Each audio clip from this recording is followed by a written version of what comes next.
तो shoulder joint जो होता है वो साइनोवियल टाइप का जॉइंट होता है, ठीक है। साइनोवियल जॉइंट टाइप का जॉइंट होता है और बॉल एंड सॉकेट वैरायटी का होता है। अभी अगर हम बात करें शोल्डर जॉइंट किस किस बोन के बीच में बना होता है, तो जो हमारा शोल्डर जॉइंट है वो दो बोन्स के बीच में बना होता है, स्कैपुला एंड ह्यूमरस।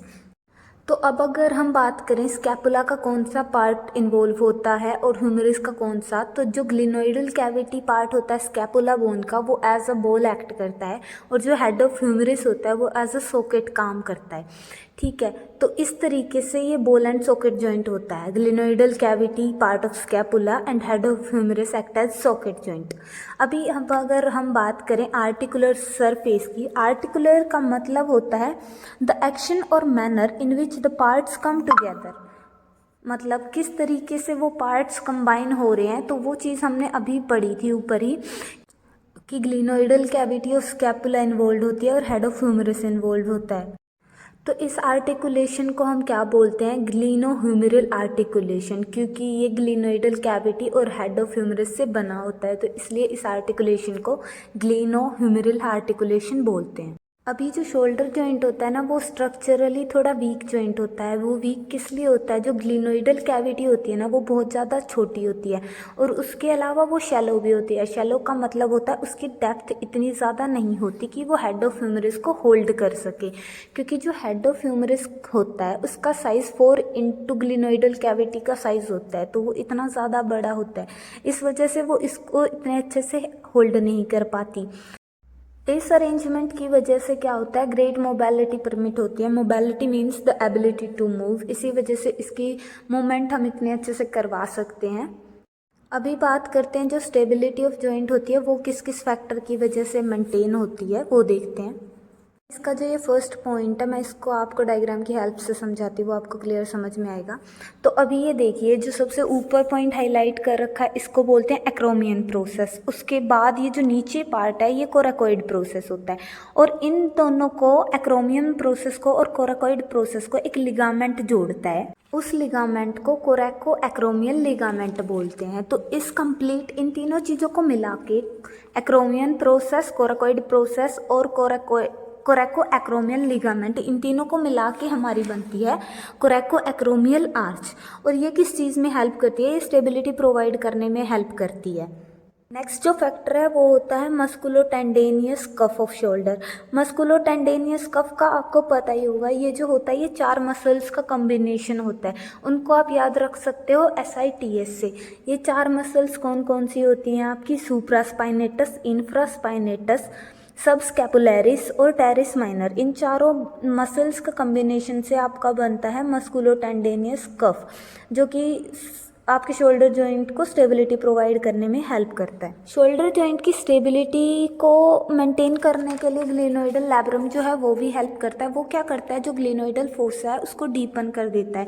जैसे कि हमने पढ़ा उसकी ज़्यादा डेप्थ नहीं होती, तो ये डेप्थ को मेंटेन करने में हेल्प करता है। उसके बाद अगर हम बात करें जो स्टेबिलिटी होती है वो किसके द्वारा भी प्रोवाइड कराई जाती है, long head of biceps brachii and long head of triceps brachii. ये जो दोनों मसल्स होती हैं अपनी, biceps brachii and triceps brachii, उनके जो लॉन्ग हेड्स होते हैं वो भी आपको हेल्प करते हैं स्टेबिलिटी को मेंटेन करने के लिए। उसके बाद जो अपना एटमॉस्फेरिक प्रेशर होता है वो भी स्टेबिलिटी प्रोवाइड करता है। तो ये तो हो गया। अभी नेक्स्ट बात करते हैं लिगामेंट्स की। तो फर्स्ट जो लिगामेंट होता है वो कैप्सुलर लिगामेंट होता है। कैप्सुलर लिगामेंट को आप फाइब्रस कैप्सूल भी बोल सकते हो। अभी कैप्सुलर लिगामेंट क्या होता है, वो ना आपके शोल्डर जॉइंट को ऑलमोस्ट कंप्लीटली कवर करता है, पूरे शोल्डर जॉइंट को कवर करता है। उसके बाद क्या होता है ना, जो कैप्सुलर लिगामेंट होता है वो थोड़ा लूज होता है, उसी की वजह से जो हम शोल्डर जॉइंट की फ्री मूवमेंट्स कर पाते हैं वो उसी की वजह से होता है, क्योंकि वो लूज होता है। इसके बाद हम बात करें कैप्सुलर लिगामेंट का क्या होता है, जो इन्फीरियरली होता है ना शोल्डर जॉइंट, उसको वो कम सपोर्ट करता है।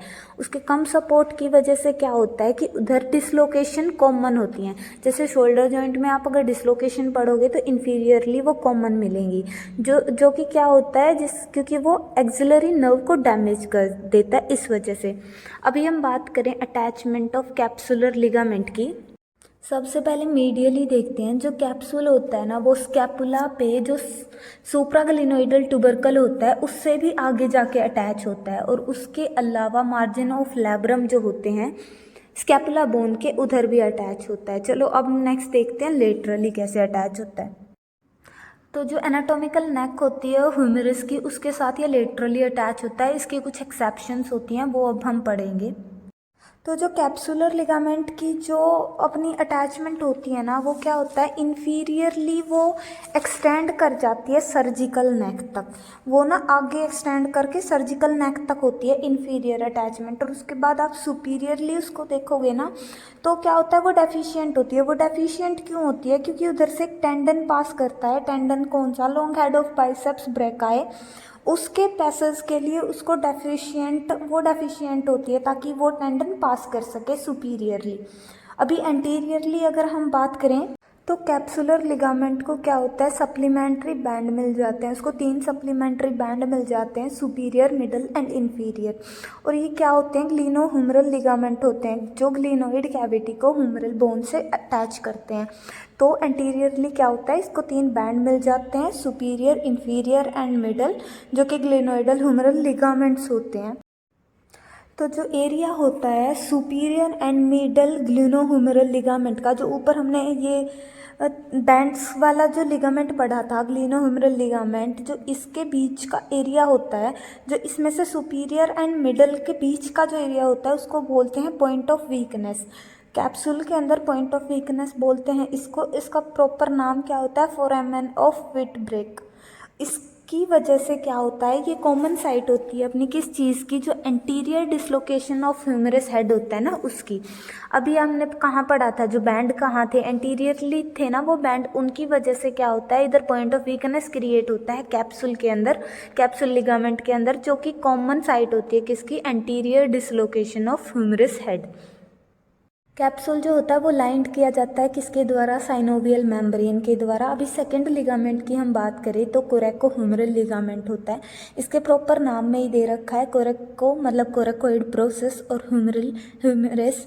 अभी बात करें क्या होता है, जो ये एक्सटेंड करता है coracohumeral ligament root of coracoid process से कहाँ तक, नेक ऑफ ह्यूमरस तक। कोरेकोइड प्रोसेस के रूट से लेके नेक ऑफ ह्यूमरस तक ये एक्सटेंड करता है। कोरेकोह्यूमरल लिगामेंट के फंक्शन की बात करें तो ये क्या करता है, स्ट्रेंथ प्रोवाइड करवाता है किसको, कैप्सूल लिगामेंट को। अभी नेक्स्ट लिगामेंट की बात करें, थर्ड लिगामेंट कौन सा होता है, ट्रांसवर्स ह्यूमरल लिगामेंट। ये क्या करता है, ये एक ब्रिज की तरह काम करता है। किसके लिए ब्रिज की तरह काम करता है, जो बाइसेपिटल ग्रूव का अपर पार्ट होता है ह्यूमरस बोन के, bicipital groove of humerus bone के अपर पार्ट के एक ब्रिज की तरह काम करता है। इस लिगामेंट के अंदर क्या होता है, जो tendon of long head of biceps brachii है वो पास करता है डीप टू द लिगामेंट। उसके बाद नेक्स्ट लिगामेंट की हम बात करें तो वो कौन सा होता है, ग्लिनोइडल लैब्रम। जो ग्लिनोइडल लैब्रम है वो क्या करता है, कवर करता है ग्लिनोइडल कैविटी के मार्जिन्स को और उसकी डेप्थ को इंक्रीज करने में हेल्प करता है। कैविटी की जो डेप्थ है उसको इंक्रीज करने में हेल्प करता है ग्लिनोइडल कैविटी की, और ये उसके मार्जिन्स को कवर करता है। अभी हम अगर बात करें बर्सा रिलेटेड टू जॉइंट्स की, तो बर्सा का क्या काम होता है, वैनिश करना, फ्रिक्शन को रोकना बर्सा का काम होता है। तो इसके अंदर मेनली तीन बर्सा होते हैं। The first one is subacromial and subdeltoid bursa. इस बर्सा का क्या काम होता है, ये सेपरेट करता है एक्रोमियन प्रोसेस को एंड कोरेको एक्रोमियल लिगामेंट को।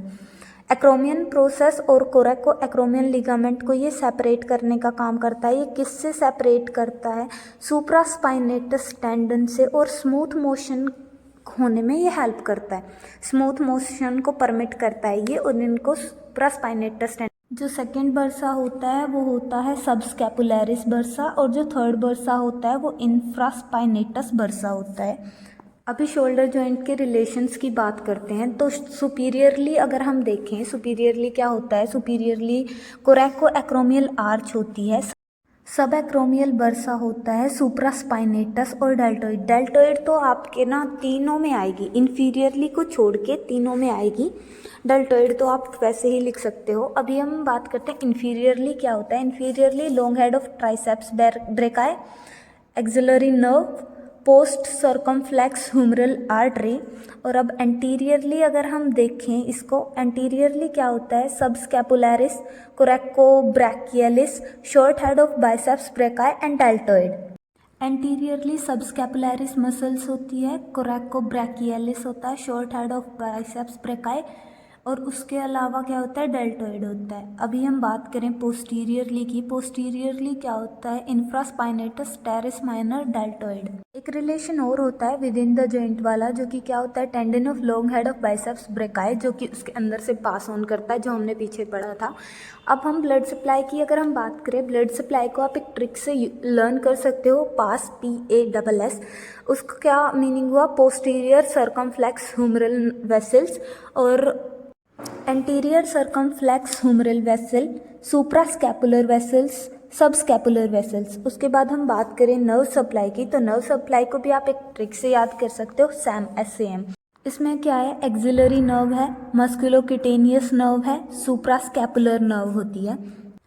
अभी मैंने आपको कंप्लीट शोल्डर जॉइंट एक्सप्लेन कर दिया है। अभी आप इसके डायग्राम में देख सकते हो जो मैंने रिलेशन आपको समझाए थे, superiorly, inferiorly, anteriorly and posteriorly, वो सारे के सारे रिलेशंस आप प्रॉपर इस डायग्राम में मेंशन्ड देख सकते हो। डिफरेंट पार्ट्स इसमें प्रॉपर मैंने मेंशन कर रखे हैं, acromion process, supraspinatus, infraspinatus, post fibres of deltoid, सारी चीज़ें आप पढ़ सकते हो। और ये क्या है, सजाइटल सेक्शन है आपके शोल्डर जॉइंट का। अभी आई होप आपको ये वीडियो समझ में आया होगा, शोल्डर जॉइंट समझ में आया होगा। Thank you and have a great day.